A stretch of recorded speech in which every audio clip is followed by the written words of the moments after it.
नमस्कार, बहुत स्वागत आप सभी का जी मध्य प्रदेश छत्तीसगढ़ देख रहे हैं आप। मैं हूं आपके साथ कोमल गंगवार। सबसे पहले बात करते हैं उत्तर प्रदेश की। गर्मियों की छुट्टी खत्म हो चुकी है और स्कूल खुलते ही उत्तर प्रदेश में विवाद तेज हो गया है और इस विवाद की वजह है स्कूलों की तरफ से बच्चों का विशेष स्वागत। बच्चों के स्वागत को धर्म से जोड़ा जा रहा है। हालांकि प्रशासन की तरफ से स्वागत को भव्य बनाने के लिए गाइडलाइंस तैयार कर ली गई हैं। ये रिपोर्ट देखिए।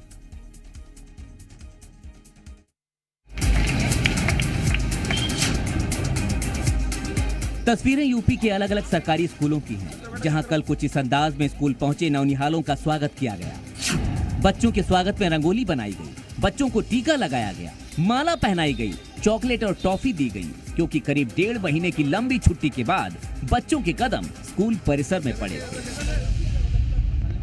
आज हमें आकर यहाँ पर बहुत अच्छा लग रहा है। हमें गिफ्ट मिले हैं और टॉफी मिली है और टीका हुआ है और हमें स्कूल में आके बहुत अच्छा लगा है। हमें मैम ने गिफ्ट दिए है और उन्होंने हमें टोपी दी है, टीका लगाया है। ऐसा एक नहीं, यूपी के तमाम स्कूलों से ऐसी ही तस्वीरें सामने आई हैं। लेकिन स्वागत के इस तरीके पर संग्राम छिड़ गया है और मुस्लिम समुदाय ने आपत्ति जताते हुए बच्चों की तिलक लगाने को धार्मिक प्रैक्टिस करार दिया है। कोई भी रिलीजियस एक्टिविटी स्कूल के अंदर, कॉलेज के अंदर जो है वो जो है गवर्नमेंट स्पॉन्सर्ड नहीं हो सकती। अगर गवर्नमेंट स्पॉन्सर्ड है तो डेट इज अनडेमोक्रेटिक, अनकॉन्स्टिट्यूशनल। दरअसल प्रशासन की तरफ से बच्चों को भारी संख्या में स्कूल लाने की पहल के तहत भव्य स्वागत का कार्यक्रम किया गया। प्रशासन के फैसले पर अमल करते हुए स्कूलों में भव्य स्वागत की तैयारियां की गईं। मुजफ्फरनगर, अमरोहा और आजमगढ़ में बच्चों का टीका लगाकर स्वागत हुआ, तो संभल में शिक्षकों ने आरती उतारी, तो जौनपुर में भी उत्सव जैसा माहौल रहा। लेकिन स्वागत में तिलक लगाने पर टीका टिप्पणी हो गई। हिंदू धार्मिक गुरुओं ने तिलक को भारत की पुरानी परंपरा से जोड़कर इसका स्वागत किया, तो मुस्लिम समुदाय ने तिलक लगाने को धर्मनिरपेक्षता के खिलाफ बता दिया। विद्यार्थियों को तिलक लगा करके स्वागत करना बहुत ही सराहनीय कदम है। भारत भूमि जो है वह ऋषि महर्षियों की भूमि है। यहाँ पर विद्यार्थियों को अच्छे संस्कार सिखाए जाते हैं। तिलक लगाने से विद्यार्थियों के मन मस्तिष्क में एक सकारात्मक ऊर्जा का प्रवाह होता है। ये आज तक 75 साल से आज तक कोई स्कूल में तिलक नहीं देखे, वो चीज को तुम बनाना चाह रहे हैं, वो चीज करना चाह रहे हैं तुम। बच्चों की ज़हनियत, मैं पूरे वालिदैन से बोलूंगा कि इन पे एक्शन लो। मैं पूरे वालिदैन से बोलूंगा, इनके जितने पेरेंट्स हैं उन तमाम से बोलूंगा कि अपने बच्चों को बताओ। बच्चों के स्वागत में भले ही तिलक को धार्मिक एंगल से जोड़ा जा रहा हो, लेकिन प्रशासन स्वागत की पहल पर कदम पीछे खींचता नजर नहीं आ रहा है। लखनऊ में 1 जुलाई को बच्चों का स्कूलों में भव्य स्वागत होगा। इस दौरान बीएसए सहित अन्य अधिकारी स्कूलों में जाकर बच्चों का तिलक करेंगे। बच्चों के स्वागत के लिए बाकायदा भव्य स्वागत का शासनादेश जारी किया गया है। ब्यूरो रिपोर्ट, जी मीडिया।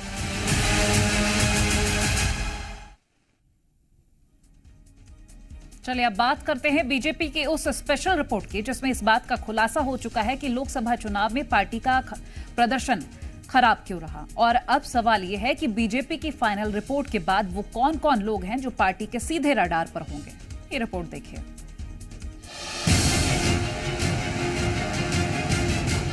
लोकसभा चुनाव में यूपी में बीजेपी के खराब प्रदर्शन की स्पेशल रिपोर्ट भी आ गई और घंटों इस रिपोर्ट पर मंथन भी हुआ। शुक्रवार को यूपी कोर कमेटी की बैठक में ये भी साफ हो गया कि पार्टी के अंदर भीतरघात ने पार्टी को सबसे ज्यादा नुकसान पहुंचाया। सूत्रों के मुताबिक पार्टी की स्पेशल रिपोर्ट में कई ऐसे नाम हैं जिनकी वजह से लोकसभा चुनाव में बीजेपी को सबसे ज्यादा प्रभावित किया। यूपी में हार किस किस पर रड़ा। सूत्रों के मुताबिक बीजेपी के खराब प्रदर्शन के पीछे कई विधायकों को जिम्मेदार माना जा रहा है। 10 सीटों पर उपचुनाव होने वाले हैं और 2027 में यूपी में विधानसभा चुनाव होने वाले हैं। ऐसे में कई विधायक बीजेपी की रडार पर हो सकते हैं।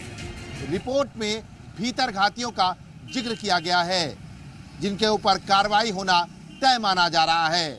ऐसे में इसकी जद में उत्तर प्रदेश बीजेपी के कई विधायक भी आते हुए नजर आ रहे हैं और कहा जा सकता है कि जल्द ही ये रिपोर्ट केंद्रीय नेतृत्व को भेजी जाएगी और उसके बाद उत्तर प्रदेश में कार्रवाइयों का दौर शुरू हो जाएगा।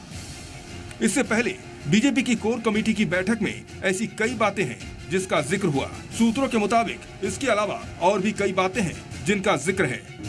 पार्टी में भीतरघात, विधायकों की निष्क्रियता, जनप्रतिनिधियों से नाराजगी, अधिकारियों का व्यवहार, जातीय गोलबंदी, कोऑर्डिनेशन में कमी, कार्यकर्ताओं की अनदेखी, आरक्षण पर बयानबाजी।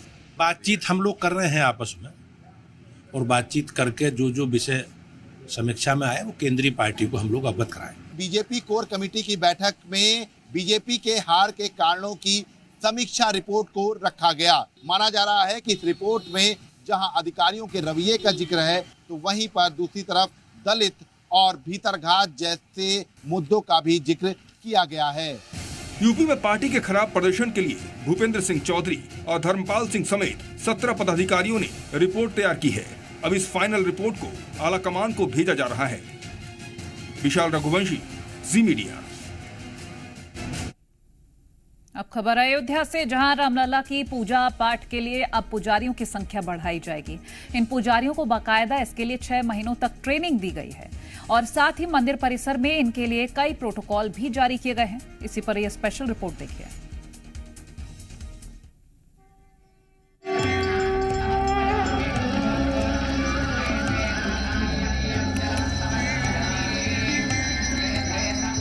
रामलला की प्राण प्रतिष्ठा को 5 महीनों से अधिक का वक्त बीत चुका है। करोड़ों हिंदुओं के लिए अब यह आस्था और धर्म का सबसे बड़ा पर्यटन स्थल बन गया है। सुबह 6 बजे ही हर रोज रामलला की नियमित आरती होती है,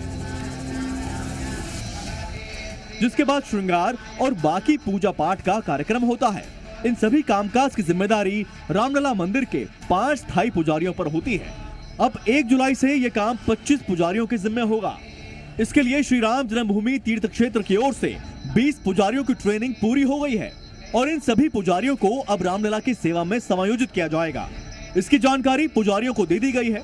वरिष्ठ पुजारियों के नेतृत्व में सभी 20 पुजारियों की अलग अलग 4 टोलियां बनाई जाएंगी।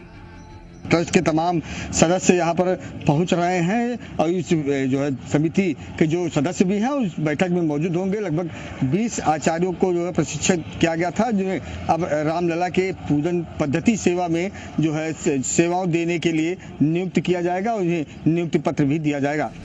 बीते 5 महीनों में ही भगवान राम के भक्तों ने यहाँ दर्शन कर सभी रिकॉर्ड तोड़ दिए। एक अनुमान के मुताबिक 2 करोड़ से अधिक श्रद्धालु अब तक अयोध्या में रामलला के दर्शन के लिए पहुंच चुके हैं। जाहिर है पुजारियों की संख्या बढ़ने से श्रद्धालुओं को दिक्कत नहीं होगी। इसके लिए बकायदा पुजारियों का वेतन भी निर्धारित है और सभी को कल प्रमाण पत्र के साथ साथ नियुक्ति पत्र भी सौंपा जाएगा। ब्यूरो रिपोर्ट, जी मीडिया।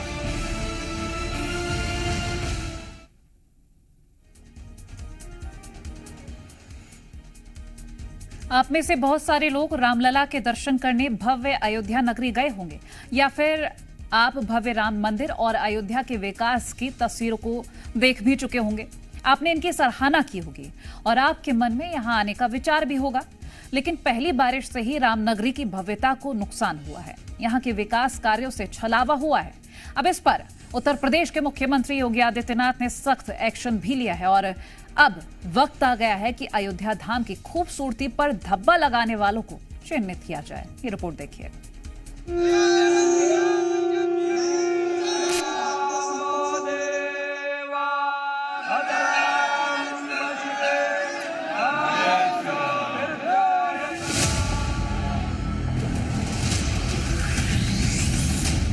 अयोध्या नगरी में भव्य रामलला का मंदिर, यहाँ का संसार ही राममय है। दुनिया के कोने कोने से यहाँ रामलला के दर्शन करने लोग पहुँचते हैं, लेकिन यहाँ किए गए विकास कार्यों से छलावा हो रहा है। ये बात हम क्यों कह रहे हैं, अब उसकी तस्वीर देखिए। ये है खूबसूरत रामपथ, जहाँ से सब लोग गुजरते हैं तो उन्हें त्रेता युगीन अयोध्या की अनुभूति होती है। लेकिन पहली बारिश ने ही इस खूबसूरती में गड्ढा कर दिया। यहाँ सड़क धंस गई, जिसे जल्द ही ठीक भी किया गया। सवाल है कि आखिर अयोध्या धाम के नए रूप को तैयार हुए साल भर भी नहीं हुए हैं, जबकि रामलला की नगरी में मौजूद लोग भयंकर जल भराव से परेशान हैं। राम मंदिर के मुख्य द्वार, श्री राम अस्पताल और रेलवे स्टेशन जैसे क्षेत्रों में भी जलभराव ने चुनौती खड़ी की है। पानी में घुस के जा रहे हैं हम अभी दर्शन करने। कहाँ है विकास यहाँ? भाई इतना पानी ज़्यादा हो रहा है, पब्लिक सारी परेशान हो रही है। विकास का पूरा सत्यानाश कर दिया। जो हमने सोचा था कि विकास होगा, वो विकास नहीं हो पाया। बारिश से राम मंदिर के ठीक सामने ज्वालपुर कॉलोनी की भी कलई खुल गई है। ये ठीक से राम मंदिर के ठीक सामने की स्थिति है, जहां पर नगर निगम की पोल खुल चुकी है। एक बरसात में ये हालात हैं कि देखिए पूरी व्यवस्थाएं यहाँ पे इस वक्त धाराशायी हो गई हैं। डेवलपमेंट की बात की जाती है, लेकिन डेवलपमेंट देखिए पानी में इस वक्त वो डेवलपमेंट डूबा हुआ है। ना ही नगर निगम कोई सूद ले रहा है, ना ही प्रशासन की तरफ से कोई विशेष व्यवस्था पहले से की गई थी कि अगर बारिश होती है तो ये पानी की जल जमाव न हो सके। अयोध्या की भव्यता में इस तरह की तस्वीरें ना तो रामलला को ही अच्छी लगी होंगी, ना ही उत्तर प्रदेश के मुख्यमंत्री योगी आदित्यनाथ को। नतीजा ये कि यूपी के मुख्यमंत्री योगी आदित्यनाथ ने सख्त कार्रवाई करते हुए जिम्मेदार अफसरों को उनकी लापरवाही के लिए निलंबित कर दिया है। अयोध्या से तुषार श्रीवास्तव के साथ ब्यूरो रिपोर्ट, जी मीडिया।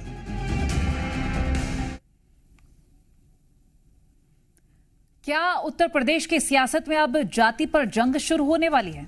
क्या विकास के मुद्दों पर उत्तर प्रदेश में जाति भारी पड़ने वाली है?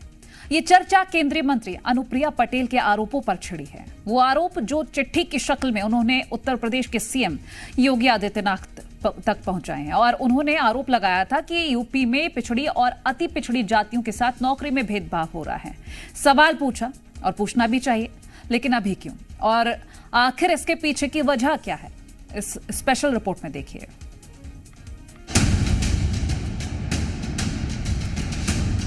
क्या उत्तर प्रदेश में ओबीसी एससी एसटी के साथ नौकरी में भेदभाव होता है? क्या आरक्षित वर्ग की सीटें जनरल कोटे में जोड़ने का खेल चल रहा है? और क्या जाति पर एनडीए में दरार पड़ती नजर आ रही है? ऐसे और इसी तरह के तमाम सवालों की चौपाल 28 जून को अपना दल एस की चीफ और केंद्रीय मंत्री अनुप्रिया पटेल की लिखी चिट्ठी के बाद लगी है। अनुप्रिया पटेल ने यूपी के मुख्यमंत्री योगी आदित्यनाथ को चिट्ठी लिखकर भेदभाव का आरोप लगाया था, जिसके मुताबिक सरकार की साक्षात्कार वाली भर्तियों में ओबीसी एससी एसटी के कैंडिडेट को नॉट फाउंड सुटेबल यानी वो योग्य नहीं है कहकर नियुक्ति से रोका जा रहा है। बाद में पद को अनारक्षित घोषित कर दिया जाता है। आरोपों पर उत्तर प्रदेश लोक सेवा आयोग ने सफाई जारी करते हुए अनदेखी की बात को नकार दिया है और पूरी चयन प्रक्रिया बताई है। सफाई में लिखा गया, आरक्षित पद कैरी फॉरवर्ड की श्रेणी में आते हैं और उन्हें बदलने का कोई प्रावधान नहीं है। साक्षात्कार प्रक्रिया कोडिंग आधारित है, जिसमें अभ्यर्थियों के व्यक्तिगत विवरण को इंटरव्यू काउंसिल से छिपा दिया जाता है। इंटरव्यू काउंसिल नॉट सुटेबल नहीं लिखती, बल्कि ग्रेडिंग के जरिए नंबर दिए जाते हैं। अब मुद्दा उठा तो निषादों की बात करने वाले यूपी के मंत्री संजय निषाद ने भी अनुप्रिया की मांग में हाँ में हाँ मिलाई, तो कांग्रेस ने कहा कि सिर्फ चिट्ठी मत लिखिए, उनके लिए काम भी करिए। चर्चा होनी चाहिए और चर्चा होकर सही पहल होना चाहिए और जो कुछ उसमें 19-20 से करके इस मुद्दे को हल कर देना। ओबीसी वर्ग ने आपको अपना सिरमौर बनाया है, अपने सर पर बैठाया है, उनके साथ चिट्ठी लिख करके गद्दारी मत कीजिए, काम कीजिए। अगर सरकार आपकी बात नहीं मानती है, सरकार जाति जनगणना नहीं मानती, सड़क पे आइए, सत्ता छोड़िए, तब माना जाएगा आपकी चिट्ठी में दम है, वरना तो माना जाएगा कि आप सिर्फ लिपापोती कर रही हैं। सियासत अपनी जगह है, लेकिन सवाल तो उठता है कि योग्य नहीं होने पर हमेशा की तरह खाली पड़े पदों को अगली भर्ती के लिए तय कोटे में ही शिफ्ट किया जाता रहा है। तो फिर अनुप्रिया पटेल ने अभी ये मुद्दा क्यों उठाया? तो इसके पीछे है अनुप्रिया पटेल की एससी एसटी और ओबीसी वाली सियासत, जिसके दम पर वो आज केंद्रीय मंत्री है। सूत्रों के मुताबिक बीजेपी के इंटरनल रिपोर्ट में OBC SC ST vote bank के बड़े हिस्से के छिटक जाने की बात कही गई है। दरअसल 2024 के लोकसभा चुनाव में उत्तर प्रदेश में बीजेपी की सीटें काफी कम हो गई और इसके पीछे सबसे बड़ी वजह ओबीसी वोट बैंक का छिटक जाना था। और अपना दल एस भी ओबीसी वोट बैंक की राजनीति करती आई है। तो कहीं ना कहीं आने वाले चुनावों में अपने वोट बैंक को वापस लाने के लिए अनुप्रिया पटेल इस चिट्ठी को लिख रही हैं ताकि उनके समाज में और उनके वोट बैंक में यह मैसेज जाए कि वो उनके मुद्दों को उठा रही हैं। राजनीति के जानकार मानते हैं कि अनुप्रिया पटेल नहीं चाहेंगी कि यूपी में SC ST OBC vote bank उनसे छिटके, उसमें भी कुर्मी समाज का वोट, क्योंकि उन्हीं की राजनीति करके वो केंद्रीय मंत्री के पद पर बैठी हैं। ऐसे में उनका प्रयास यही है कि अगर आरोप लगे भी तो उसके लिए यूपी सरकार की नीतियों को जिम्मेदार माना जाए। हालांकि इस चिट्ठी का गठबंधन पर कोई असर पड़ेगा या नहीं, ऐसा कहना फिलहाल जल्दबाजी होगी। विशाल पांडे के साथ ब्यूरो रिपोर्ट, जी मीडिया।